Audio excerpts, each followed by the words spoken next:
السلام عليكم، ايه الاخبار؟ اهلا بكم في فيديو جديد. النهارده معانا عربيه من اكتر العربيات المنتشره جدا في السوق المصري من فئه العربيات المستعمله، الا وهي نوبيرا 2.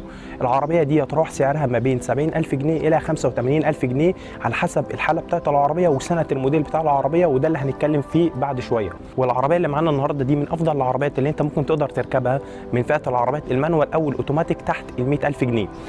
في الفيديو ده ان شاء الله هنتكلم عن العربيه دي من حيث التجهيزات والاوبشن بتاع العربيه والتصميم الخارجي والتصميم الخارجي نظامه، ونطلع نجرب العربيه نقول مميزاتها وعيوبها. انا عبد الرحمن علي ويلا بينا نبدا الفيديو.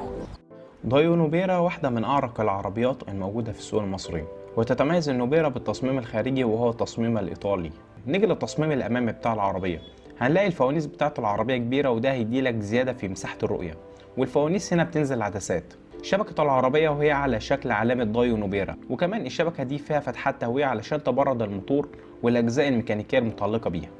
نيجي لطول العربية. العربية طولها 4 متر 26 والعرض متر 71 والارتفاع متر 43 وقاعدة العجلات 2 متر 58 والجنوب بتاعت العربية 15 بوصة، والشنطة بتاعت العربية بتنزل بحوالي 400 لتر، وده بالنسبة للأبعاد بتاع العربية. نيجي للمواصفات الميكانيكية بتاعت العربية. العربية بتنزل بموتور 2 كاما 16 صباب 4 سلندر 1600 سي سي. الموتور ده بيطلع قوة 105 حصان، وتعتمد المنظومة دي على فتيس من النوع المانوال 5 سرعات والفتيس الأوتوماتيك 4 سرعات، وتعتمد المنظومة دي على الدفع الأمامي للعجلات، والعربية بتستهلك 10.5 لتر لكل 100 كيلو. التسارع بتاع العربية من 0 ل 100 في خلال 15 ثانية. تعالوا بينا مع بعض نتكلم عن المواصفات الداخلية بتاعت العربية. ودي الكنبه الخلفيه بتاعه العربيه. بصراحه المساحات بتاعه الليج روم او الهيد روم العربيه ديت المساحه بتاعتهم ممتازه جدا. يعني هي دي انا ظابط الكرسي بتاعي على وضعيتي هنا، فدي شاف المساحه ما بين الرجل روم والهيد روم، المساحه حوالي 3 سم، فيعني هي ديت من 3 سم ل 5 سم، فيعني شاف المساحه دي كويسه جدا في عربيه زي دي. تاني حاجه اللي عجباني في العربيه ديت الخامات بتاعه العربيه بتاعه الباب الداخلي، الخامات هنا طريه يعني مش بلاستيك، حتى المسند اللي انت بتسند عليه ايدك مبطن بقماش. الازاز برضو بتاع العربيه كهرباء، بس اللي مضايقني في الموضوع ان نفق الفتيس عالي، فاللي هيقعد الشخص اللي هيقعد في النص هيبقى قاعد متضايق قوي. من ضمن عيوب الكنبه الخلفيه ان العربيه دي ما فيهاش اماكن تخزين كتير في الكنبه الخلفيه. فبصراحه مجمل بشكل عام العربيه ديت ممتازه جدا من حيث المساحات الخلفيه بتاعه العربيه ومن حيث التجهيزات بتاعه الابواب. تعالوا ما ننتقل للمساحات الاماميه ونقول الاوبشن والتجهيزات ونطلع نتكلم عن العربيه نقول مميزاتها وعيوبها. يلا بينا. ده الجزء الامامي من العربيه. اولا انا عايز اتكلم على الكراسي بتاع العربيه. الكراسي بتاعت العربيه كويسه جدا، يعني لو انت مسافر بالعربيه ولا حاجه الكراسي هتكون مريحه بالنسبه لك. تاني حاجه وكنت انا عايز اتكلم في العربيه ديت الخامات بتاعت الباب. الخامات بتاعت الباب الامامي رابر، فالجزء اللي فوق ده طري معاك، الجزء اللي تحت ده بلاستيك. المسند بتاع الايد او الكونسوله بتاعت الابواب اللي جنبك دي اللي انت بتقدر تتحكم فيها من الزجاج الامامي والزجاج الخلفي، وطبعا ده تعديل للمرايات وده لوك الزجاج. الجزء اللي تحت ده بلاستيك. عندك العربيه بتنزل بسماعتين في الابواب الاماميه، ده بالنسبه للجزء الامامي. برضو نسيت اقول لك حاجه ان الابواب الاماميه بتاع العربيه فيه بس جزء تحت هنا هو ده اماكن تخزين بس في العربيه، فيعني دي اماكن تخزين بس في الابواب اللي قدام، انما الابواب الخلفيه مفيش اي مساحه تخزين. اولا الخامات بتاع الطابلو بتنزل من نوع الرابر، فميزه الرابر ده لو انت واقف في الشمس الاشعه بتاع الشمس الرابر هيمتصها، فانت لما تيجي تبقى ماشي بالعربيه الحراره دي ما تجيش عليك، فدي ميزه من مميزات الرابر. اولا التجهيزات بتاعت العربيه من خلال الطابلو، اولا بتنزل لك هنا ساعه صغيره فوق على الطابلو، عندك الفتحات بتاعت التكييف، عندك الزرارين بتاع الانتظار والزرار بتاع تسخين المرايات، عندك وحده التكييف بتاع العربيه تعرف منه تتحكم انت في درجه الحراره، عندك دي ممكن تقدر تشغل المروحه بس ما تشغلش التكييف، عندك ده زرار الاوتو، عندك زرار الاوف، عندك زرار المود تقدر انت تتحكم منه الهواء الخارج من التكييف، عايز تخليه مثلا تحت فوق موجه ليك فقط. السهم اللي هو العربيه وعليها سهم ده لو انت عاوز تجيب هواء من جوه وتدخله تاني جوه، او انت عاوز تجيب هواء من بره تدخله جوه العربيه. نيجي للجزء الكاسيت بتاع العربيه، وده الكاسيت اللي بينزل اصل بتاع العربيه. هو ما فيهوش اي اوبشن في العربيه دي، بس الغريبه في الكاسيت ده ان هو بينزل معاه بلوتوث، فانت بتضطر تشتري له قطعه زي دي.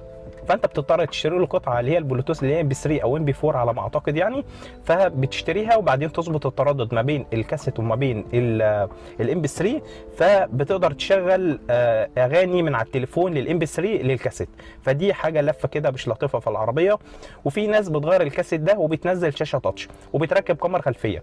عندك برضو في التكييف، برضو عندك هنا برضو في التابلو عندك هنا مساحه تخزين لتو كاب هولدر عندك مساحات التخزين برضو بتاع الدرج الامامي. هنا الجزء ده مثلا ممكن تحط مثلا فيه علبه مناديل زي ما انا عامل. عندك الجزء ده برضو ممكن تعمل تحط فيه اي حاجه. عندك الدرج اللي في النص ده ممكن يعني درج صغير كده ما فيهوش مش هياخد اي حاجه يعني. عندك الدرج اللي في النص ده ما اعتقد يعني ما ياخدش منك حاجه يعني، ممكن تحط اوراق وخلاص يعني فيه. عندك هنا في الجنب مكان ممكن تحط فيه الرخص. عندك درج صغير كده ممكن تحط فيه الفضيه ولا حاجه. عندك العدادات بتاع العربيه ما فيهاش اي حاجه خالص. دي عداد بيرفع معاك، عداد بيوضح لك الار بي ام، عداد بيوضح لك السرعه، عداد بيوضح لك البنزين، وعداد بيوضح لك درجه الحراره. وطبعا عندك اللمبات اللي تحت اللي هي لمبه التشيك ولمبه الباور ولمبه حزام الامان ولمبه اللي بتبين لك ايه الابواب المفتوحه عندك.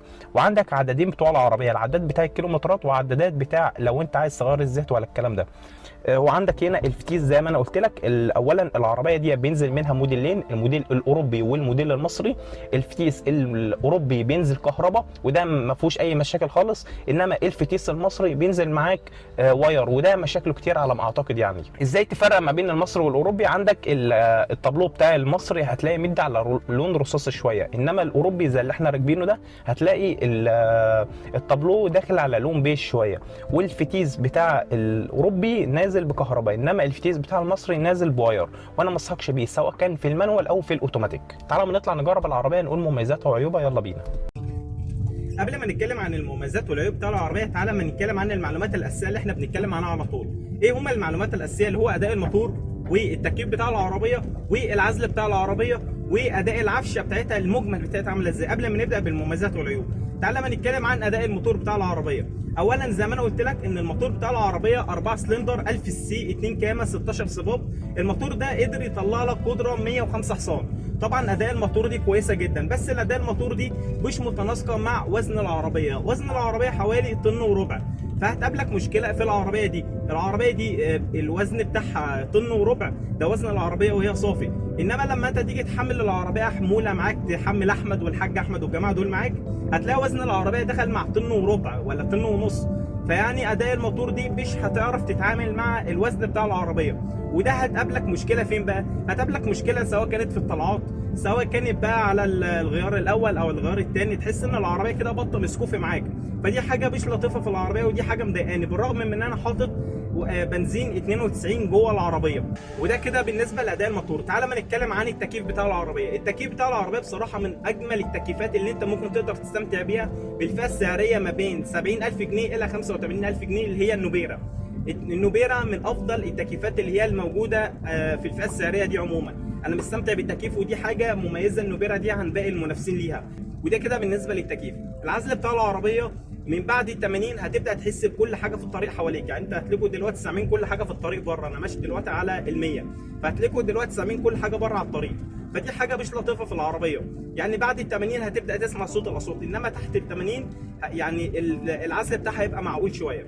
التوجيه بتاع العربيه كويس الى حد ما، بس التوجيه بتاع العربيه هتلاقي في الملفات الضيقه هتعرف تاخد الملف حوالي على مرتين 3 مرات، على عكس العربيات الثانيه اللي انت بتاخد الملف على مره واحده.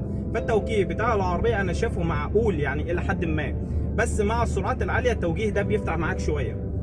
كده خلصنا المعلومات الاساسيه. تعالى ما نتكلم عن المميزات والعيوب بتاعت العربيه. تعالى ما نبدا بالعيوب. اولا العيوب بتاع العربيه زي ما انا قلت لك، اولا اداء الموتور مش متناسق مع وزن العربيه. تاني حاجه العفشه بتاع العربيه ناشفه شويه الى حد ما، بس لو انت على الطريق سريع العفشه تكون ثابته معاك، بس داخل المدينه تحس بتكسير جوه العربيه والكلام ده. هي كده طبيعه العفشه، يعني هي طبيعه العفشه كده ما نقدرش نتكلم فيها. من ضمن عيوب العربيه برضو استهلاك البنزين بتاعها. العربيه دي مستهلكه في البنزين لدرجه ما تتخيلها.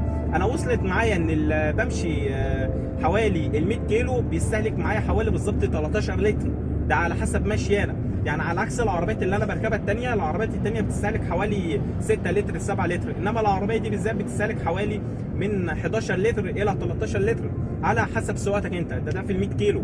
وبرضه هنحط العزل برضه من ضمن عيوب العربيه، عشان انا قلت لك بعد ال 80 هتبدا تحس بكل حاجه بره الطريق، انما قبل ال 80 يعني العزل هيبقى مكتوم شويه. تعالوا بينا نتكلم عن مميزات العربيه دي.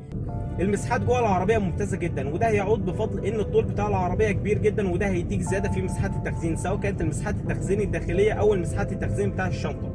وكمان الاشخاص اللي يقعدوا جوه العربيه هيكونوا قاعدين مرتاحين جدا. ومن خلال المساحات الداخليه بتاعه العربيه دي، فالعربيه دي تعتبر عائليه في المقام الاول. من ضمن مميزات العربيه التقفيل والخامات بتاع العربيه افضل من عربيات زيرو. يعني انا الخامات بتاعه العربيه سواء كان التقفيل في البيبان، سواء كان التقفيل في التابلو، سواء كان التقفيل على شامل كل العربيه، فالعربيه دي تعتبر التقفيل بتاعها افضل من عربيات زيرو. ده من رايي انا الشخصي. تالت ميزه معاك في العربيه ديت التكييف بتاع العربيه. التكييف بتاع العربيه من افضل التكييفات اللي انت ممكن تقدر يعني تستمتع بيها في النوبيرا.